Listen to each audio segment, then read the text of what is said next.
Hi, and today's question is, how do I stop my dog digging? This is another really common complaint people have with their dogs digging. The problem is, if you haven't addressed it early, it becomes a habit, and a habit is so much harder to break. There's several answers and several ways of doing this. A lot of people put their dog's poop in the holes that the dog's dug, then cover it back up. This will work with some dogs and not with others, but you've got to be prepared that the dog's going to dig another hole somewhere else, and then you're going to have to fill that up with poop, and then the dog will dig one somewhere else, then you've got to fill that up with poop. The problem with this is, by the time the dog gets around the backyard, the home, and they get back to the very first hole, for instance, the poop's disintegrated and they don't care anyway. Some dogs just don't care from day one. So it will work with some dogs. Some dogs it'll just click and they'll get the idea, oh, this isn't acceptable. Others will just keep digging.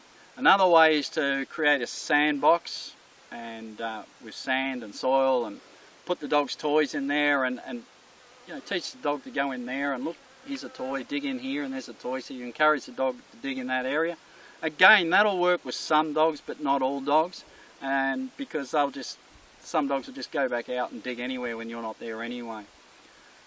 Other people put wire down,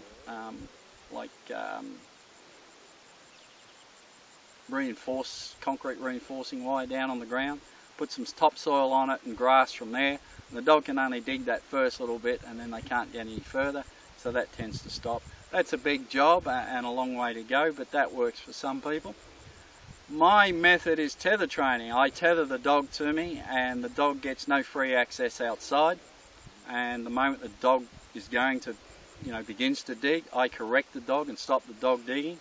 The other good thing is I also teach the dog not to be biting plants or digging up plants or biting the bark from trees, biting hoses, shoes, outdoor furniture and so on.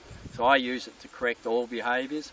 So if I've got a rescue or I'm helping train up a dog for somebody else, for instance, I will connect that to me, and that's the only freedom it gets in the yard. When the dog becomes a little bit more trustworthy, then it'll be a combination, the dog being tethered to me and the dog off the tether, but will be supervised 100% of the time. It takes longer and it means that there's a bit more work for you, but good training lasts forever, and so that's the way I prefer to go. Hope this helps.